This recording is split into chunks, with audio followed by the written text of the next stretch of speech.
करी तो यहाँ पे उसी तरह के बर्ड्स रखे गए हैं और हम उसी के ऊपर अभी डिस्कस करेंगे कि ये बर्ड्स वहाँ पे रहते हैं किस तरीके से, कौन कौन से बर्ड हमारे इस पार्क में मौजूद है। सबसे पहला बर्ड है कॉर्नियोर बर्ड। ये आमतौर पे तोते जो हैं वो दुनिया में वो वाहिद परिंदा है, पैरट्स में से एक है लॉरी पैरट। ये लॉरी क्रीड्स पैरट्स होते हैं, इसकी डिफरेंट ब्रीड्स हमारे पास यहाँ पे मौजूद है और ये भी आप ग्रुपिंग में ही इनको देखेंगे। बहुत छोटे बर्ड होते हैं कनियोर पैरट की तरह। ये भी जो है वॉइस तो नहीं कॉपी कर सकते लेकिन ये रिस्पॉन्स वगैरह करते हैं और ये फ्रूट ईटिंग बर्ड है, यानी ये फ्रूट के ऊपर ज़्यादा डिपेंड। ज़्यादा बर्ड यहाँ से बाहर से इम्पोर्ट कराए गए हैं लेकिन हमारे पाकिस्तान का नेटिव है। और पाकिस्तान में दो तरह के बर्ड्स पाए जाते हैं, जिसमें से दो तरह के पैरट पाए जाते हैं, जिसमें से एक ग्रीन रिंगनेक पैरट है और दूसरा ये अलेक्जेंड्रियन पैरट है। ग्रीन रिंगनेक पैरट बड़ा कॉमन है, हम सबके घरों में कभी ना कभी रहा ही है, जिसे हम प्यार से मिट्टू कहते हैं। लेकिन ये जो पैरट है उसके अंदर और इसके अंदर एक डिफरेंस ये होता है कि इसका जो बाजू होता है उसके ऊपर रेड कलर का एक निशान होता है, उसका साइज़ थोड़ा सा ज़्यादा बड़ा होता है और उसे उर्दू में हमारे जो लोकल लैंग्वेज है उसके अंदर पहाड़ी पैरट भी कहा जाता है। वो पैरट है जिसे कहा जाता है चोर परिंदा या फिर चोर तोता, क्योंकि इसे थीफ पैरट कहा जाता है। काकाटू पैरट जो है बड़े मशहूर हैं, दूसरों के घोंसले में से चीज़ें चुराने के लिए, अपना पिंजरा खोलने के लिए, उसके लॉक्स खोलना जानता है, ये पजल सॉल्व करना जानता है और बहुत ही ज़्यादा इमोशनल एंड सेंसिटिव ये बर्ड होता है। अगर एक नाम दर्ज कराया है 300 से ज़्यादा वर्ड्स को ये याद रख सकता है, पूरे जुमले ये बोल सकता है, पूरी बातें ये प्रॉपर सीख जाते हैं। क्विक लर्नर ये पैरट होते हैं, इसे ग्रे पैरट कहा जाता है। ये नाम इसे इसके कलर की वजह से दिया गया है।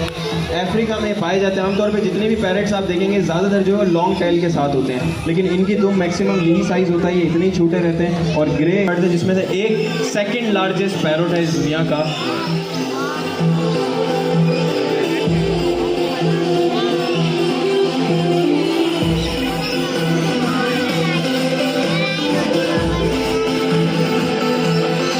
ये जो रेड कलर का आप पैरट देख रहे हैं ये second largest parrot in the world है। इस ब्रीड का नाम है ग्रीन विंग मकाओ, जबकि लोग इसे देख के रेड मकाओ कहते हैं, लेकिन इसका एक्चुअल नाम है ग्रीन विंग मकाओ, जो कि इसके हरे बाजू की वजह से इसे नाम दिया गया है। बहुत ही ज़्यादा स्ट्रॉन्ग होता है, इसकी चोंच में इतनी पावर होती है किसी की उंगली भी फ्रैक्चर कर सकता है, इवन या अखरोट को भी अपनी चोंच से तोड़ लेते हैं। और बड़े बड़े जो दरख्त होते हैं उसके अंदर बड़े बड़े सुराखों के अंदर ये घोंसले बनाते हैं और बड़े, अगर इनको ब्रीड भी करानी होती है तो इनके लिए बड़े बॉक्सेस लगाए जाते हैं, जिसमें से एक बॉक्स हमने वहाँ टॉप पे लगाया हुआ है जिसमें इंशाल्लाह ये बहुत जल्द ब्रीड करेंगे। दो ब्रीड्स है हमारे पास, एक ग्रीन विंग और एक blue gold macaw. Blue gold macaw उसके हज़ारों मील का सफ़र करता है, बहुत ही लॉन्ग फ्लाइट्स लेता है, कई कंट्री के ऊपर से गुजरता है और वो खुद तो तकरीबन 7 किलो का है, लेकिन तकरीबन अपने ही वजन के बराबर का वो खाना अपनी चोंच के अंदर रख सकता है, क्योंकि उसकी चोंच के नीचे स्पेशल पाउच है। तो वो हमारा आज का जो बर्ड है उसका नाम है पेलिकन बर्ड।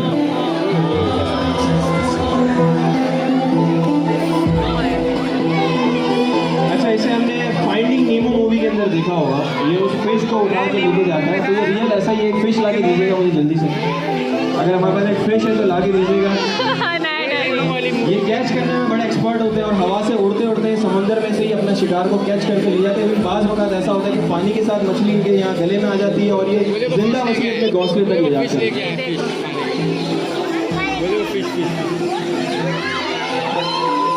आप ये पाउच देख सकते हैं इसका, इसके गले के नीचे एक बैग है जिसके अंदर ये 5 से 7 किलो की भी मछली बहुत आराम से रख सकता है। जैसे एक रबर बैग होता है इसी तरीके के ये स्ट्रेचेबल इसकी स्किन है इसके नीचे।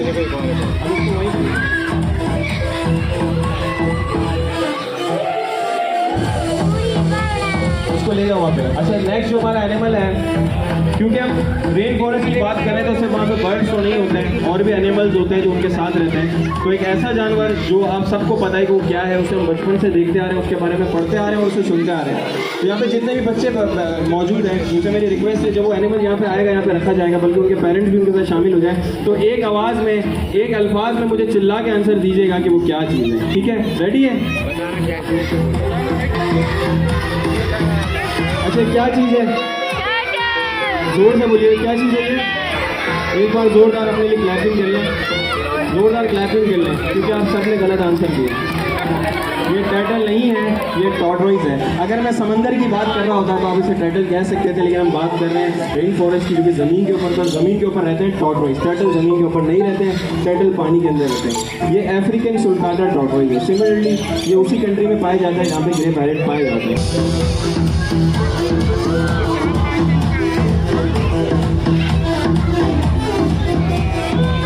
अब इसकी एज क्या होगी? 150 साल, 150, 150 100 और 110 और 200 और 50। चले 2 मिनट के लिए भी मान लेता हूँ कि ये भी शायद इतना बड़ा है, तो फिर दोबारा से मेरा वही सवाल है कि जो हमारा अगला टॉर्टोइज आ रहा है फिर वो उम्र में कितना बड़ा है? अब इसके बारे में क्या ख्याल है? 500 और चलिए मैं बता देता हूँ, मेरे ग्रैंडफादर की एज के 75 ईयर्स ओल्ड इसकी एज है, तो उसके लिए ज़रा क्लैपिंग हो जाए। और अगर आप समझ रहे हैं ये कोई बूढ़ा सा कछुआ है, ऐसा बिल्कुल भी नहीं है, बहुत यंग है। इनकी जो लाइफ है 100 ईयर्स 200 ईयर्स बहुत आराम से पहुंच जाती है, 400 ईयर्स तक भी जिंदा रह सकते हैं। इनका इम्यून सिस्टम बहुत स्ट्रॉन्ग होता है, और एक ऐसी इसकी पास चीज़ है जिसका ये अपना इस्तेमाल जो सेल्फ डिफेंस के लिए करता है, वो है इसका शेल। जब भी कोई एनिमल इन पर अटैक करता है तो अपने शेल के अंदर ये इसको हाइड कर लेता है अपने आप को, और उस जानवर से बच जाता है। कम्प्लीटली वेजिटेरियन होते हैं, फ्रूट्स एंड वेजिटेबल बहुत शौक से खाते हैं। जो ये हमारा बड़ा वाला टॉर्टोइज है, ये एक दिन में अकेला 6 से 7 किलो फ्रूट्स एंड वेजिटेबल खा लेता है। तो ये जो छोटा वाला टॉर्टोइज है, फरीद प्लीज़ आप बच्चों के पास ले जाएं ताकि बच्चे से हाथ लगा सके। अपनी जगह पे ही रुकिए, एक नंबर खुद आपके पास आएंगे अपनी जगह।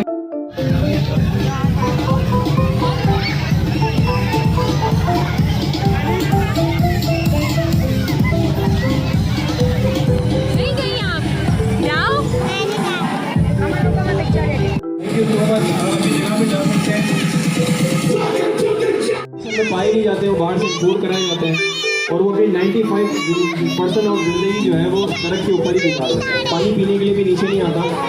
दरख्तों की पत्तों पे जो ओस और बारिश की जो बूंदें होती हैं उसको पी कर अपना गुजारा कर लेता है, और कोशिश करता है कि नीचे वो कम से कम ही आए।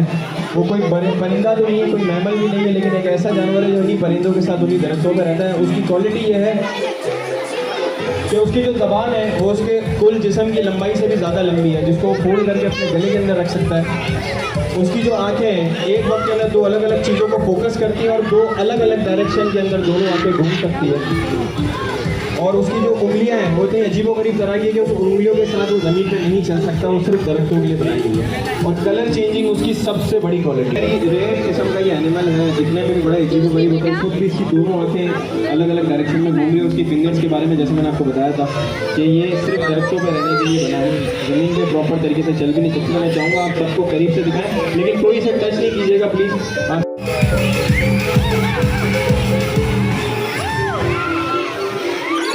अच्छा, ये इनके सबसे बड़े शिकारी क्यों है? वैसे तो बिग कैट्स भी होती हैं, डिफरेंट तरह के दूसरे बर्ड्स और प्रे भी होते हैं। ये इसलिए कि बहुत खामोशी तक इनके नेस्ट तक पहुंच जाता है, इनके घोंसलों को ढूंढ लेता है, और इसे सही से नज़र तो नहीं आता, लेकिन ये इंफ्रारेड इमेज की तरह परिंदों को हिलता जुलता हुआ देख लेता है, महसूस कर लेता है, और इनके जो अंडे होते हैं ये उनको भी नहीं छोड़ता। तो उनका ये बहुत ज़बरदस्त किस्म का शिकारी है, जो कि इनकी बर्ड्स की पॉपुलेशन को कंट्रोल रखने के लिए भी ज़रूरी है, और इसकी नेचुरल डाइट भी इसी तरह के छोटे बर्ड्स होते हैं। इसकी जो भी कुल लंबाई है टोटल 9.5 फीट है। आप में से पता ही है किसी को ये कौन सा सांप है? कौन सा सांप है ये?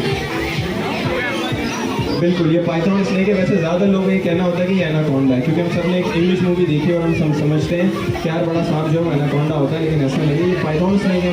पाकिस्तान में जितने भी स्नेक्स पाए जाते हैं उन सब में सबसे बड़ा होता है। जहर तो उसके अंदर नहीं होता, लेकिन ताकत इतनी होती है कि अपने शिकार को पकड़ते हैं, उसको रोल अप करके, उसको जकड़ कर, उसका दम घोड़ के उससे साथे निकल लेते हैं। चाहे वो कोई बड़ा मैमल हो, चाहे वो बर्ड ही क्यों ना हो। इन दोनों की उम्र जो है वो अभी तकरीबन 6.5 साल है, लेकिन आप इनके साइज़ में डिफरेंस देख सकते हैं। दरअसल जो मेल्स होते हैं वो छोटे हो जाते हैं, लेकिन पाइथन के अंदर जो फीमेल्स होती हैं वो अपना साइज़ जल्दी ग्रो कर लेती है। साल